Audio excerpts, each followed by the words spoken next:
날씨가 이젠 초겨울로 들어서는 그런 가운데 있습니다. 언제나 그렇듯이 환절기가 되면 감기 환자가 많이 늘어난다 라는 것은 분명한 사실이죠. 그래서 우리가 감기가 여러분 그냥 가볍게 볼 게 아니에요. 이 감기가 나중에는 잘못하면 합병증을 유발하게 되면 상당히 그 생명의 지장까지도 그렇게 초래합니다. 그래서 감기 우습게 보면 안 되죠. 물론 젊은 분들은 감기 약 안 먹고도 그렇게 잘 이겨냅니다만 연세가 드신 분들은 감기를 조심해야 돼요. 그래서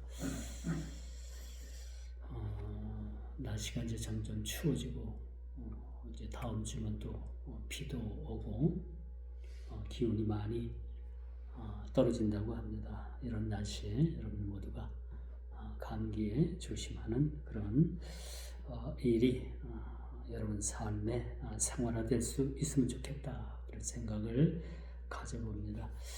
요 며칠 전에 그 필리핀의 세부라는 그런 지역에 엄청난 태풍이 불어왔어요. 그래서 산사태가 나고 또 많은 사람들이 생명을 그렇게 잃고 또 삶의 터전이 그렇게 태풍에 의해서 그렇게 무너지고 그런 어려움들을 그렇게 당하는 것을 여러분들이 TV나 또 인터넷이나 또 유튜브를 통해서 그렇게 접했을 겁니다. 이처럼 세계 곳곳에 이런 인명재해가 수시로 그렇게 일어나고 있음을 보게 되죠. 이뿐만 아니라 우리 세계의 전쟁만큼이나 무서운 것이 여러분 각종 지진과 또 기근과 또 홍수 여러 가지 일들로 인해 가지고 엄청난 자연적 또 재산적 그런 피해를 입기도 합니다. 아직도 지구 한켠에서는 전쟁의 포화가 아직도 끊이지 않고 전쟁이 계속되고 있습니다. 지금 세계 진영의 논리가 가만히 보면은 어떤 양대 축으로 이렇게 나눠집니다. 공산주의와 자유민주주의가 지금 끊임없이 그렇게 다툼을 하고 있죠. 우리 예수 믿는 우리 안에도 끊임없이 우리 마음속에 그렇죠? 끊임없이 전쟁이 이루어지고 있어요. 이 영적 전쟁이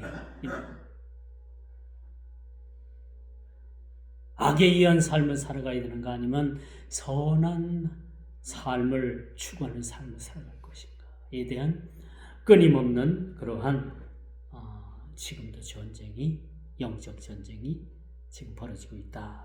그렇죠? 라고 볼 수 있습니다. 우리의 삶에 마냥 평탄한 길만 있는 것은 아닌 것 같아요. 그렇죠? 살면서 우리가 어떤 어려움에 어떤 어려움의 계기에 봉착해서 가만히 이걸 뒤로 지나놓고 보면 이것이 어떤 단순한 육체적인 것이나 누구나 겪는 그런 일례적인 그런 일들이 아니라 지내놓고 보면 반드시 그것이 어떤 영적인 일들과 결부되어 있음을 우리가 보게 되는 거예요. 여러분 세상은 이 유물론적으로 눈에 보이는 그런 가시적인 유물론적인 그런 세계가 있는가 하면 보이지 않는 영적인 그러한 세계가 있는 거죠. 공산주의가 어떤 거예요? 보이는 것만 믿는 거예요. 이게 유물론 사상이잖아요. 공산주의는 영적인 세계를 인정하지 않습니다. 더더군다나 그러므로 인해서 공산주의는 교회를 인정하지 않아요. 중국이 지금 엄청난 속도로 교회를 없애고 있어요. 모든 세계 역사에서 교회를 핍박한 나라를 치고 잘된 나라는 없다. 중국 공산당이 왜 교회를 멸시하고 왜 북한에서 교회를 그렇게 없이 하는가? 그들은 눈에 보이는 것만 믿는 거예요. 그것도 유물론 사상이라고요. 그러나 분명한 것은 우리가 살아가면서 보이는 것과 보이지 않는 것이 동시에 공존한다는 것을 우리는 믿잖아요. 그렇죠? 하나님은 영이시니 누구든지 하나님은 본 사람은 없어요. 자꾸 하나님을 보여달라고 하니까 하나님께서는 그 형상대로 아들 예수 그리스도를 이 땅에 보내주시고 그 아들 대신 그 하나님의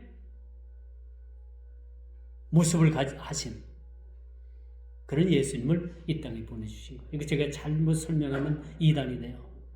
삼위일체로는 참 어렵죠.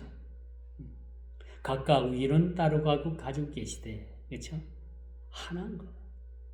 성부 하나님, 성자 예수님, 성령 하나님. 각각 위를 따로 가지고 계시지만 그 본체는 하나시라. 이 삼위일체를 가장 잘 설명하는 것도 이단이고요. 잘못 설명하는 것도 이단이에요. 이만큼 어려운 거야.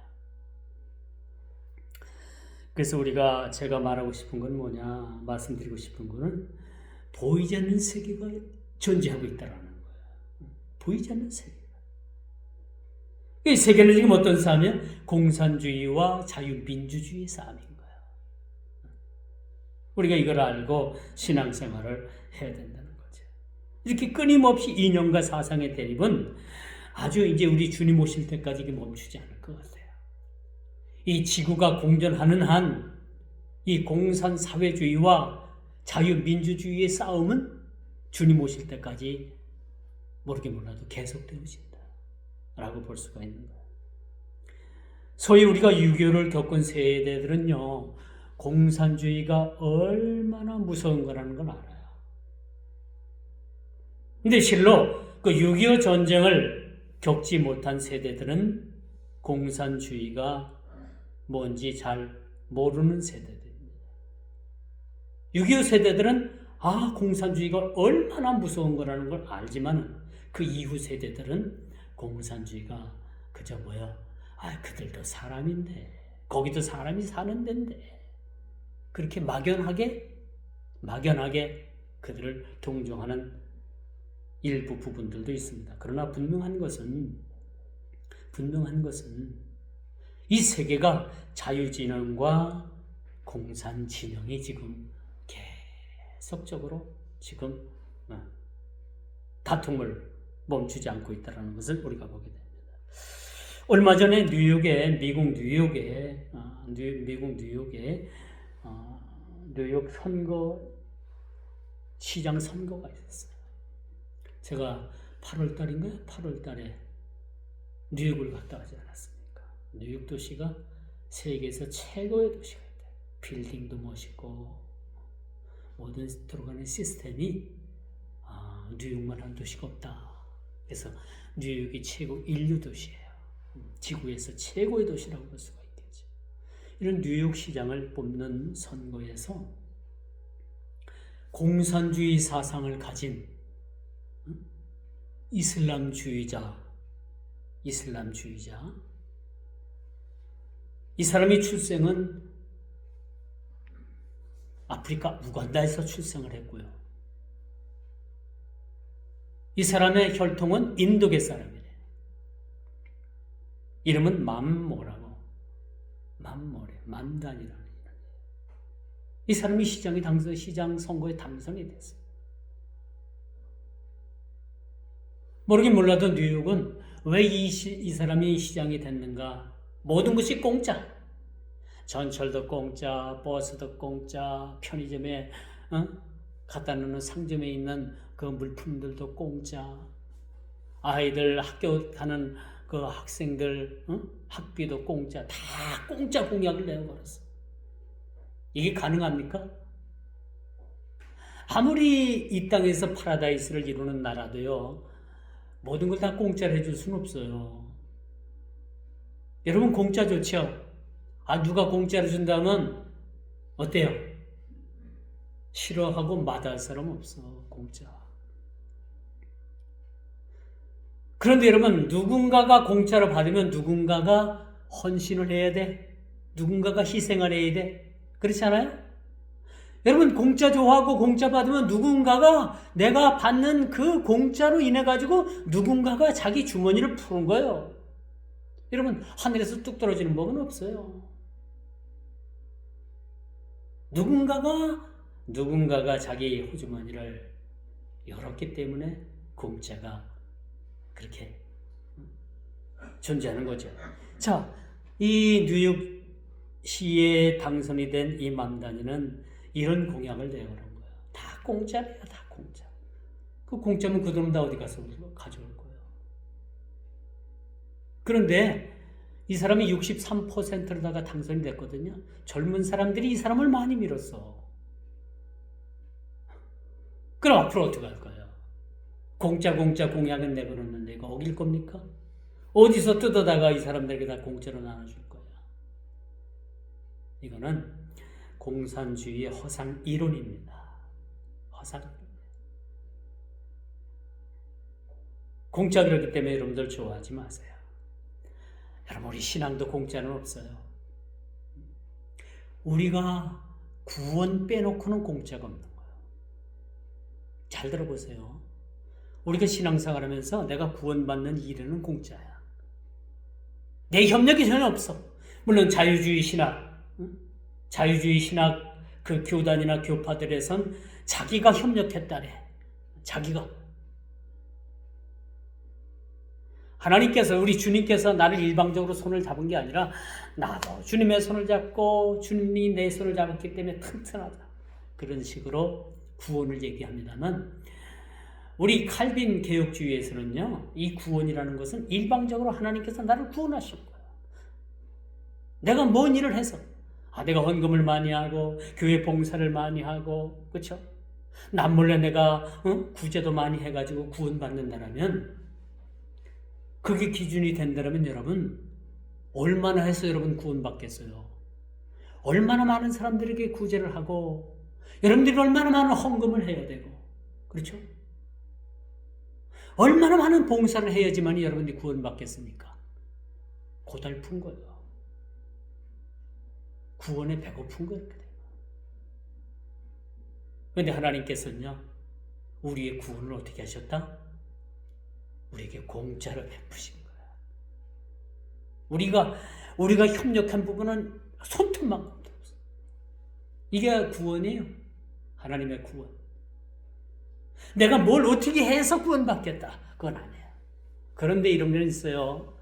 내가 구원받은 그런 성도고 그런 삶을 산다면 구원받은 삶에 합당한 삶을 살아가게 돼요. 구원받은 기쁨으로 인해서 내가 하나님 앞에 봉사할 수도 있고요. 구원받은 그 기쁨으로 인해서 내가 구제도 할 수 있고, 구원받은 기쁨으로 인해서 내가 헌금도 드릴 수 있는 거예요. 그렇지 않겠어요? 그 이후의 문제라는 얘기죠. 여호와 하나님께서는요, 이스라엘 주변 국가를 심판하시겠다고 오늘 말씀을 하시잖아요. 그런데 그 하나님께서 어떤 방법으로 심판하시느냐? 칼을 보내겠다는 거예요. 칼을 보내겠다고 말씀하셔요. 하나님께서 우리가 에스겔을 지금까지 이제 33장을 우리가 말씀을 전합니다만, 그 이전에는 애굽에 대해서, 두로에 대해서, 그렇죠? 그다음에 바벨론에 대해서, 아수르에 대해서 심판하시겠다 해서 심판하시잖아요. 그러니까 이제 맨 마지막에 들려오는 그 소식이 뭐냐? 이제 최후로 예루살렘의 성이 무너지고 성이 불탔다라는 이야기가 에스겔 선지자에게 들려오는 거예요. 이 들려오는 소식과 더불어서 하나님께서 오늘 이 33장을 통해서 하나님께서 가령 너희들에게 칼을 보내면, 칼의 심판을 보내면 너는 어찌 갈 거냐? 칼을 보낸다면, 우리의 삶에 하나님께서 칼을 보낸다면 여러분 어떻게 하시겠습니까? 그냥 칼 맞을 거예요? 그 칼 맞으면 죽잖아요. 어떻게든지 칼을 맞지 않기 위해서 내 눈에 파수꾼을 세우고요, 그렇죠? 내 삶에 파수꾼을 세우고 내 귀에 파수꾼을 세워서 칼이 임하지 않도록 해야 되는 것이 마땅하지 않느냐라는 말씀이 오늘 이 본문에 주어지는 말씀이에요. 포로로 끌려간 그들에게 있어서 예루살렘 성전이 불에 타서 성전이 적국 위에서 무너졌다는 이야기가 들려오는 것을 그들은 듣게 되는 거예요. 하나님께서 왜 심판의 도구로 칼을 보내시겠다고 하는가? 여러분, 칼 하면 어떤 생각이 들어요? 칼 좋아하는 사람은 있어요? 별로 없지요. 칼 하면 어떤 생각이 들어요? 좀 섬뜩한 생각이 들잖아요. 이게 잘못 따르면 다친단 말이야. 이 주방에서 일하는 분들은요, 그 싱크대 위에 칼 같은 거 제대로 잘못 넣으면 큰일 나요. 저도 아침마다 칼을 씁니다. 아침마다 저도 칼질을 해요. 근데 이거 잘못 나가지고요, 이 싱크대에서 칼이 딱 떨어지면 발등을 찍어요. 여러분, 엄청 이런 사고들이 많아요. 이렇게 해서 다치는 분들. 늘 조심해야 돼요. 예전에 전쟁을 하면 가장 강력한 무기가 칼이었습니다. 지금은 뭐 포도 있고 미사일도 있고 비행기도 있고 뭐 헬기도 있고 다 있는데, 옛날에 옛날에 아주 옛날로 올라가게 되면 우리 조상들은 뭐예요? 그 군인들은, 병사들은 칼을 가지고 창을 가지고 그렇게 싸웠단 말이에요. 이 칼이 뭐냐? 이 궁극적으로 사람을 베는 그러한 아주 무시무시한 그런 무기가 되어진 거죠. 이런 무시무시한 무기를 하나님께서 칼을 이스라엘 백성들에게 남아있는, 이제 포로로 끌려가고 도망가고 더더군다나 뭐 그곳에서 이제 뭐 여기서 좀 괜찮겠다 하고 살려고 그렇게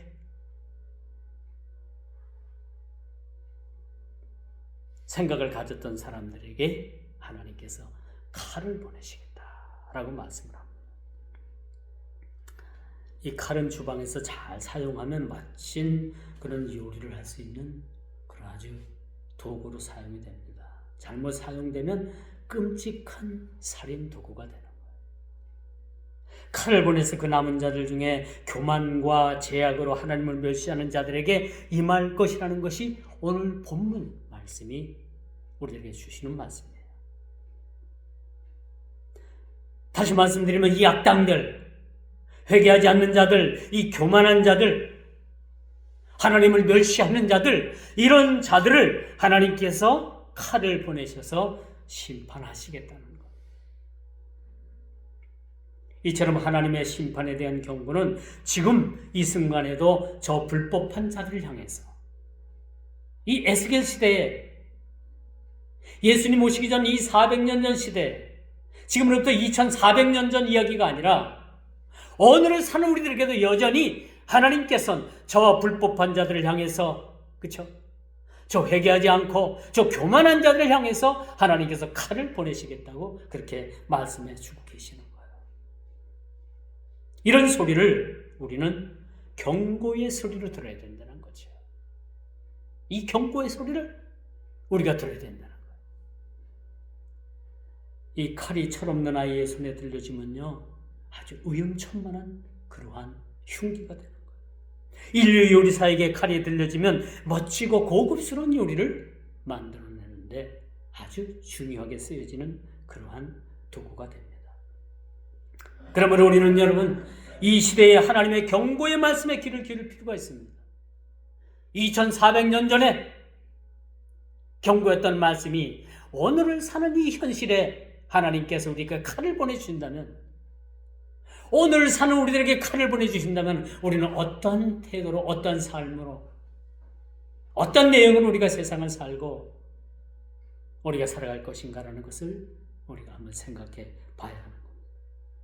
그러므로 하나님의 이 시대의 하나님의 경고의 말씀을 우리는 귀를 기울여야 합니다.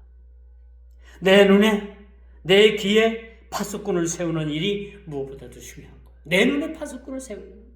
왜? 언제 칼이 임할지 모르기 때문에. 언제 하나님의 심판의 칼이 임할지 모르기 때문에 우리는 내 눈에 파수꾼을 세워야 돼요. 파수꾼.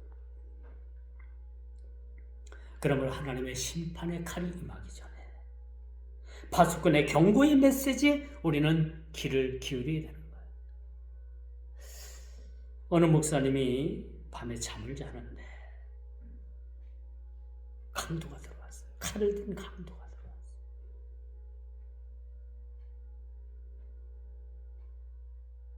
그래서 이 칼로 이 강도가 잠을 자고 있는 목사님의 몸에 칼을 탁 찔렀어요. 칼을 한번 딱 받은 거예요. 찔렸어요. 얼마나 아프겠어요. 또 찔렀어요. 그래도 참 열 몇 번을 찔렸어요. 몸에. 그러면서 그 강도와 사투를 벌려가지고 강도를 내쫓았어요. 대단하죠. 대단해요. 제가 직접 본 건 아닌데 그 목사님 아버지를 통해서 얘기를 들었어요. 제가. 우리 아들이 몸에 이런 여러 칼의 상처를 가지고 있다. 강도가 들어가지고 결국은 강도를 쫓아내고 칼을 열 몇 번을 그렇게 몸에 찔리면서 강도를 결국은 싸워서 쫓아낸대요. 대단하죠. 그렇다고 이 사람 체구가 뭐 건장한 사람도 아니에요. 키도 저와 비슷해요.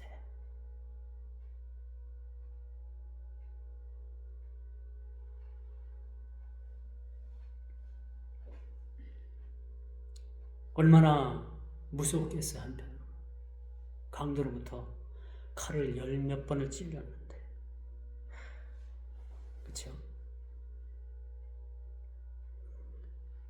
우리 같으면 그냥 뭐 여러분 보통 같으면 다 죽겠다고 그냥 강도고 뭐고 그냥, 그렇죠? 근데 끝까지 정신을 차리고 그 칼에 찔리면서까지 강도와 사투를 벌려서 결국은 강도를 도망가게 만들었다. 이게 대단한 사람 아닙니까? 이 정도면 대단해요. 그런데 그런 상황 가운데 그를 하나님께서 살려주셨는데 몇 년 전에 어느 교회와 합병을 했어요. 교회와 합쳤어. 본인이 사역하고 있는 교회도 아버님한테 물려받아가지고 이 복명동 동사무 시장 저쪽 후문 정문 쪽으로 교회를 잘 졌어요. 근데 그걸 팔고 이쪽 복명동 큰 도로변으로 20억짜리 건물을 사가지고 그것을 교회로 개조해서 교회에서 목회도 잘했어요. 장로님이 2분이고 이 양반이 찬양의 은사가 있어가지고 아주 많은 젊은이들이 이렇게 모이고 아주 잘 나가던 교회예요. 잘 나가던 교회인데 합병을 했어요. 그러니까 이제 합병하는 조건이 뭐냐? 그 교회에 들어가가지고 이제 1년, 2년 잘 수련을 해서 동사 목사로 당신이 그렇게 사역을 하면 담임 목사로 청빙을 한다라는 조건으로 그렇게 이제 그 교회 가서 뭐 2년, 3년 동안 열심히 일을 하고 교회 가서도 막 교회를 얼마나 아름답게 꾸몄는지 돈을 들여가지고 뭐 교육관실 새로 짓고 소예배실 새로 뭐 리모델링하고 얼마나 교회를 잘 꾸며놨는지. 우리 교회의 인테리어가 누구 솜씨냐면 그분 솜씨예요. 그 목사님 솜씨야. 그분이 한 거예요. 이제 알겠죠, 누군가 대충. 그런데 이제 담임 목사 되는 몇 개월 남겨놓고 그냥 그 교회에서 나와버렸어. 20억짜리 건물을 갖고 들어갔는데 그냥 맨몸으로 나왔어요. 쫓겨났어요. 쫓겨난 건지 본인이 나온 건지 모르겠지. 이렇게 강도가 들어가지고 칼을 열 몇 번씩 받아가지고도 그렇게 우위기당당하고 그렇게 당당했던 이 양반이 왜 그렇게 그 교회에서 뭐 하나 한 푼도 못 갖고 나오고 자기 가지고 왔던 20억짜리 6층인가 7층 건물이에요. 그 건물을 그런데 해놓고 왔을까? 뭐 속사정은 알 수가 없겠죠. 왜 그런지는 모르겠지만 이런 상황도 있습니다. 그 20억짜리 건물을 가지고 목회하던 목사님 아버지가 그 농산물 시장 정문 앞에서 교회 크게 잘 짓고 목회했다 그랬잖아요. 그 교회를 어떻게 짓는가 한번 들어보세요. 참 그것도 기구하더라고. 그 아버지 목사가 아들, 딸 자녀들 중에서 그 자녀 중에서 딸이 교통사고 나서 죽었어. 사망을 했어. 그 보상금을 가지고 목회를 하면서 지은 교회가 그 농산물 시장 앞에 있는 빨간 벽돌을 잘 지은 교회였는데 거기를 팔고 20억짜리 빌딩으로 바꿔서 목회를 하다가 합병을 해서 20억짜리 건물을 가지고 들어갔는데 결국은 맨몸으로 쫓겨났다. 이런 생각을 한번 해보십시오. 뭔가가 이 양반에게는 이분에게는 칼보다도 더 무서운 것이 있지 않았겠는가 좀 그런 생각을 해요. 그 몸에 열 몇 번을 그나마 찔려서 거의 죽다시피 한 그런 몸을 가지고도 결국은 강도를 내쫓았는데 그가 지내온 몇 년 세월 그 동사 목사를 하면서 몇 년 동안 그 지내온 세월이 칼보다도 더 무서운 그런 것들이 자기에게 다 와서 결국은 견디지 못하고 이 사람이 어떤 연유인지 모르지만 교회를 나왔지 않았겠는가. 그렇다면 칼보다도 더 무서운 것이 뭘까? 그런 생각을 한번 가져보게 해요.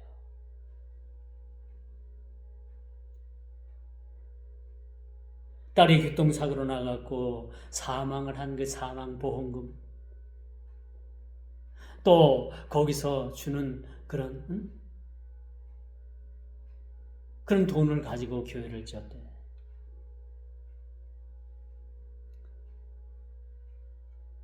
그게 누가 속이 터지느냐? 그 아버지 목사가 속이 터지는 거예요. 아버지 목사도 대단하신 분들이에요. 보면은 그 전라도 분들인데 대단해. 대단하신 분들. 제가 그 20억짜리 건물 이제 우리 교회를 이렇게 리모델링 해줘가지고 고마워서 그 이제 그 20억짜리 건물 거기서 제가 이제 저도 봉사를 했잖아요. 저도 여기저기 이것 때문에 많이 가서 봉사하고 몸으로 많이 때웠어요. 이제 리모델링을 하는데 이제 제가 그 본드 하얀 그 비닐 안에 드는 본드 나무 본드 나무에 붙이는 본드 그걸 이렇게 짰는데 조금 제가 잘못 짰어. 그랬더니 그 아들 목사님 어머니 되는 분이 그 아들 목사한테 막 그냥 역정을 내는 거야. 나한테는 화를 못 내고 아들한테 그 봉다리 드는 그 뭐 팩에 드는 거 몇백 원이나 가겠어요. 5, 600원 본드 하나에 하얀 본드.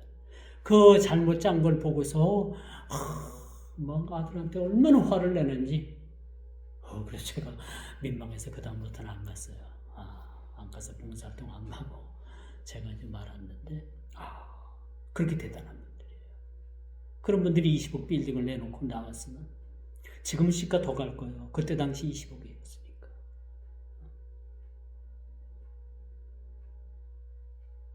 어떻겠습니까?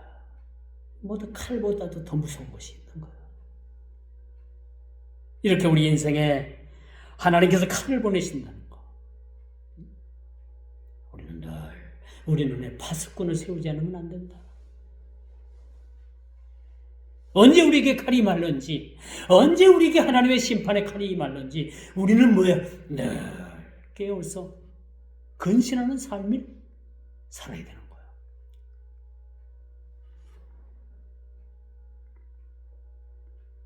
그러므로 우리는 위기 시대 앞에서 이스라엘을 괴롭혔던 열방에 대해서 예언이 끝나기에 무섭게 이제 하나님께서 예루살렘에 대해서 그렇게 심판이 임하게 될 것이라는 것을 그렇게 예언하고 있어요. 예루살렘을 하나님께서 심판하신다는 것은 모두가 다 예외가 없다는 얘기예요. 누구에게나 하나님의 심판의 칼이 임할 수 있다는 얘기입니다. 그렇기 때문에 너희는 깨어서 파수꾼을 세우라는 거예요. 파수꾼이 뭐예요? 파수꾼이 경계병이에요. 저기 언제 쳐들어오나 하고 밤새 두 눈을 부릅뜨고 경계하는 겁니다. 우리 눈에 이런 파수꾼을 세우지 않으면 언제든지 심판의 칼날이 우리에게도 임한다는 사실들을 그렇게 말해주고 있다고 볼 수가 있어요. 이 칼은 아직 유대에 남아있던 자들에게 입을 열어주신 하나님의 말씀이 하나님의 심판의 칼날이 임한다는 소식이었어요. 포로로 끌려갔지요. 예루살렘 그 성에서 그렇게 있다가 맞아 죽은 사람들도 있죠. 칼에 죽은 사람들도 있죠. 도망간 사람들도 있죠. 그나마 그 멸망하는 걸 보고 거기서 어떻게든지 버티고 지탱했던 사람들이 있었는데 그 사람들에게까지도 오늘 하나님의 칼날이 임한다는 그런 사실을 그렇게 전해주고 있습니다. 이걸 볼 때 하나님의 심판은요 예외가 없는 거예요. 누구에게나 하나님의 심판이 임하는 거예요. 그렇죠? 하나님의 심판이 임하기 전에. 그래서 우리가 늘 두려운 마음을 가지고 살아요. 두려운 마음. 우리가 예수를 믿는다는 것은 여러분 참 두렵고 떨리는 마음을 갖지 않으면 안 돼요. 두렵고 떨리는 마음. 이제 나 뭐 구원받았으니까 뭐 적당히 죄도 짓고 뭐 적당히 세상 살고 이런 거 없어요. 우리가 예수를 믿고 신앙의 깊은 상태로 내려가면 내려갈수록 어때요? 신앙생활이 쉽다? 쉽다? 어렵다. 그렇죠? 어려운 거예요. 나는 기뻐요. 이제 난 예수 믿고 구원받았으니까 기뻐요. 이게 이제 우리가 초보적 신앙인 거야. 내가 예수 믿고 내가 학생회 수련회 가가지고 거기서 내가 예수님을 만나고 아니면 뭐 주일학교 때 만나고 아니면 부흥회 때 만나고 나는 기뻐요. 나는 기뻐요. 나 이제 구원받았어요. 이런 기쁨으로 평생을 살면 참 좋은데 믿고 시간 가니까 신앙 떨어먹고 언제 내가 예수 믿었던가? 내가 언제 처음 예수 믿은 날 그 기쁨을 다 잃어버리는 거예요. 다 잃어버리고 세상 사람들과 똑같은 방법대로 세상을 살아가요. 거기에 뭔 기쁨이 있겠어요? 거기에 뭔 희망이 있겠어요? 그렇죠? 살아보니까 뭐예요? 기쁨이 없는 거예요. 이거 예수를 믿어도 내가 이거 교회를 가야 되나? 내가 오늘 주일날 교회를 가야 되나? 내가 계속해서 신앙생활을 해야 되나? 이런 생각이 들 때가 있는 거예요. 이 신앙의 기쁨을 잃어버린 거예요. 왜? 이제 처음 믿을 때는 참 내 몸이 이거 분살나 주님께 드려도 아까울 거 없다라는 생각으로 살아갔는데 지금 삶을 살면서 여러분 이제 시간이 지나면서 여러분 뭐야? 여러분 신앙이 적당히 세상에도 발을 들여놓고 적당히 교회도 발을 들여놓고 이렇게 살다 보니까 처음엔 재밌었는데 점점 재미가 없어지는 거예요. 그래서 여러분 가운데도 이 신앙의 매너리즘에 빠져있는 여러분이 얼마든지 있을 수 있다. 그렇기 때문에 여러분은 첫사랑, 첫믿음, 예수님을 만난 그 기쁨을 회복하지 않으면 안 돼요. 이게 회복되어야 되는 거예요, 여러분.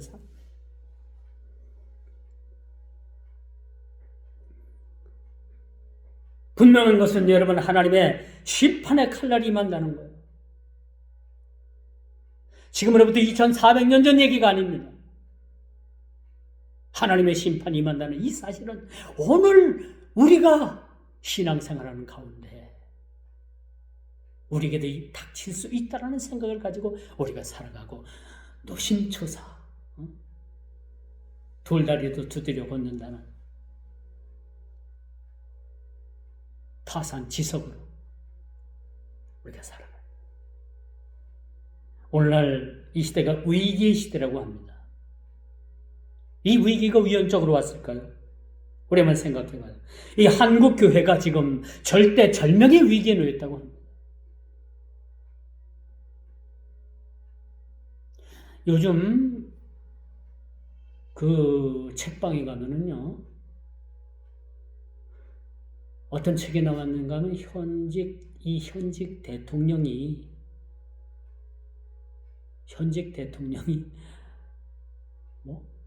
제목은 잘 모르겠어요. 예수님인가? 그런 책이 나왔어요. 예수님과 같다는 거예요. 예수님과 동급으로 책을 써가지고 그 책이 그 책방에 나왔어요. 뭔 책이 나오든 어쨌든 우리는 상관 안 하지. 그런데 이거에 대해서 우리 기독교 교회가 한마디 빵긋하는 그런 사람이 하나도 없다는 거. 여러분, 이런 책 사서 읽어보겠어요? 응? 아니죠. 이건 이야기할 가치도 없는 거야, 사실. 그런데 누군가는 이런 책이 이게 아니다라고 얘기할 수는 있어야 되는 겁니다. 그런데 누구 하나 이런 책은 이게 아니다라는 얘기를 하는 사람이 없는 거예요. 우리 교회 안에서. 이게 더 문제가 심각하다. 이게 더 큰 문제라는 겁니다.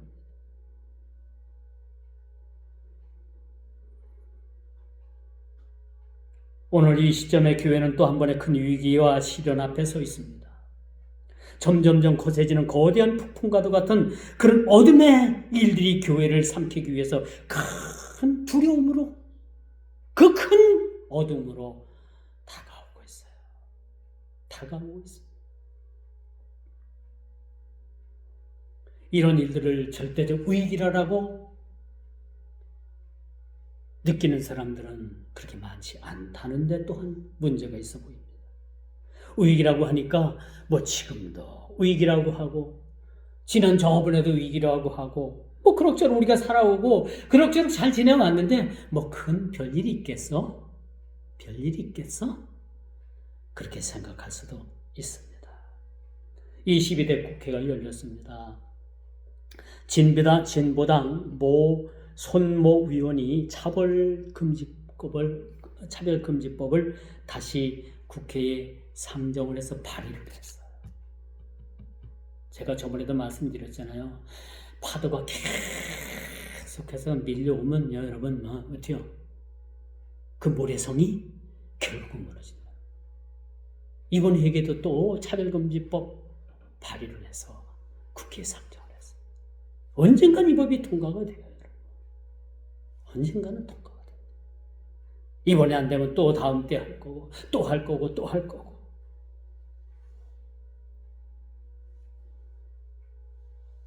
미국의 여러 주에서, 유럽의 다수 국가에서 이 차별금지법이, 동성애법이 통과가 됐어요.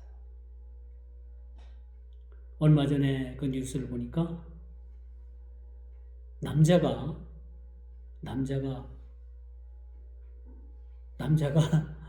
그걸 달고, 고추를 달고 여자 탈의실에 가가지고 막 해주고 다녔어. 그 여자 탈의실이 어디냐면 운동하고 운동기구 착 갖다 놓고, 그렇죠? 거기서 운동하는 사람들 옷도 갈아입어야 되잖아요. 근데 여성 탈의실에 들어가가지고 남자 고추를 막 달고서 막 거기를 해줬고 다녔어. 경찰이 왔어요. 그러니까 이 남자가 하는 말이, 나는 내 정신을 지배하는 것은 나는 여자다. 이렇게 자기는 여자라는 거야. 더 놀라운 건요, 여자 탈의실에 가가지고 이렇게 막 무리를 일으킨 사람을 체포한 것이 아니라, 이것 때문에 흑인 여성 하나가 막 그것 때문에 신고도 하고 막 그 사람에 대해서 항의도 하고 그랬던 그 여성 회원, 흑인이었더라고 보니까 그 사람을 회원권을 박탈하고 다시는 그 헬스장에 못 들어오도록 조치를 했답니다. 뭔가 좀 이상하죠? 이게 바로 차별금지법에서 나오는 거예요. 앞으로 차별금지법 이것이 통과가 되면 저도 여기서 설교 못합니다. 설교 못해요. 이렇게 크고 작은 문제들이 발생을 합니다. 교회 활동은 제약을 받고요. 남녀 경계가 모호해지는 거예요. 내가 남자인데 나는 여자야 라고 생각하고 그렇게 정신적으로 그를 그 정신이 지배를 하면 여자로 인정을 해주는 거예요. 대단하죠? 이제 남녀 경계가 모호해져요. 남자 여자를 차별할 수가 없다는 거예요. 똑같이. 물론 이건 맞는 말이지만 이후에 발생되는 문제, 남자와 여자가 차별이 여러분 차이가 있어요 없어요? 있어요. 남자가 아무리 나약해도요 여자하고 맞붙어서 싸움을 하면 대다수가 남자가 안 져요.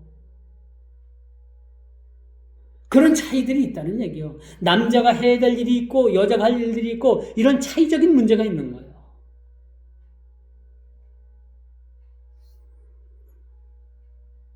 이제 머지않아서 남자가 여자 탈의실에 들어가가지고 할부할 날. 남자가 여자 목욕탕에 들어가는 미국에서는 이미요. 여러분 남자 여자 화장실이 구분이 되지 않는 주가 많아요. 하나로 써 하나. 왜? 남자 여자 그 화장실을 따로 만드는 그 자체가 차별이라는 거. 법에 위반된다는 거.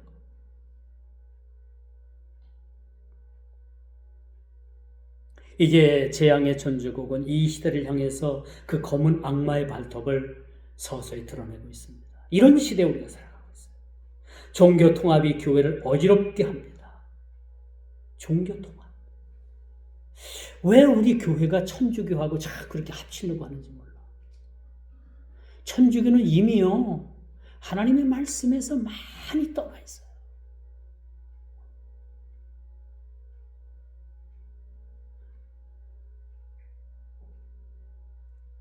이 마지막 때가 되면요 여러분 하나를 얘기합니다.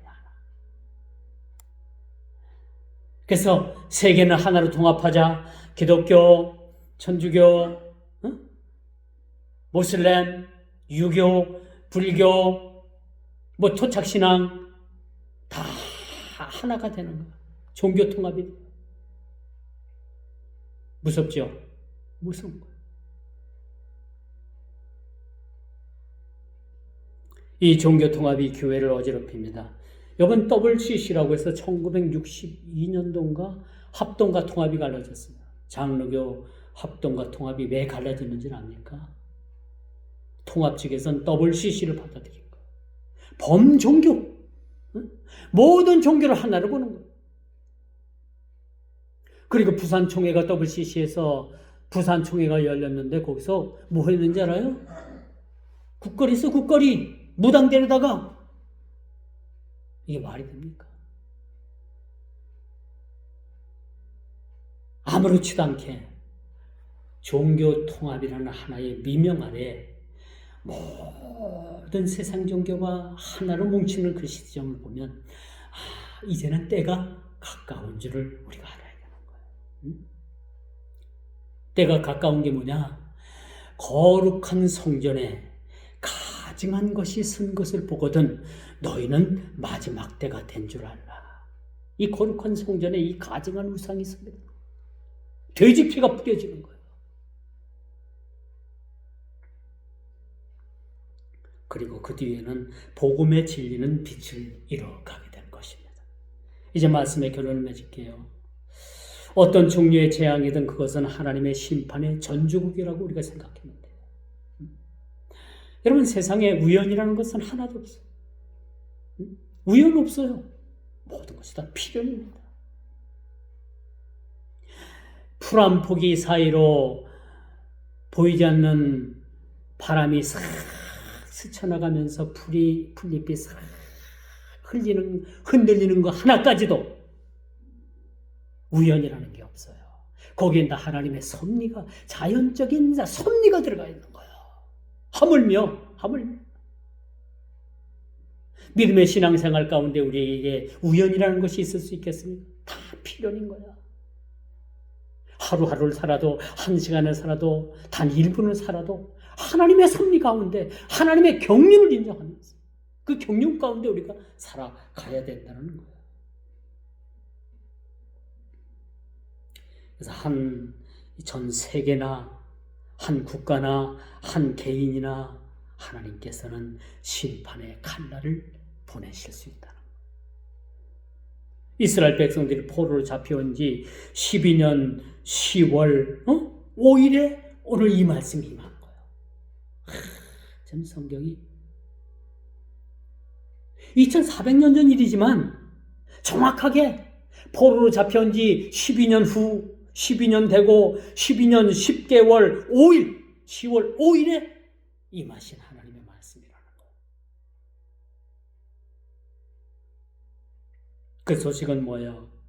어느 무명의 도망자로부터 가지고 온 소식이었는데 성이 불타고 성전이 무너졌다는 그런 소식이었습니다. 참 백성들로서 가슴 아픈 일 아니에요? 여러분, 교회가 하루아침에 확 그냥 지진을 해서 무너졌다면 마음 아파요? 마음 아프지 않아요? 마음 아프잖아요. 얼마나 이 백성들, 이스라엘 백성들이 마음이 아팠겠어요. 이 시대를 사는 저와 여러분들이 더 이상 어떤 비참한 소식을 들어야 이 시대가 바로 서겠느냐? 얼마나 비참한 소식을 들어야지만 우리가 경각심을 가지고 깨어있겠느냐? 우리 눈에 파수꾼을 넣을 수 있겠느냐? 라는 그런 소명의식을 가지고 우리가 세상을 살아가야 합니다.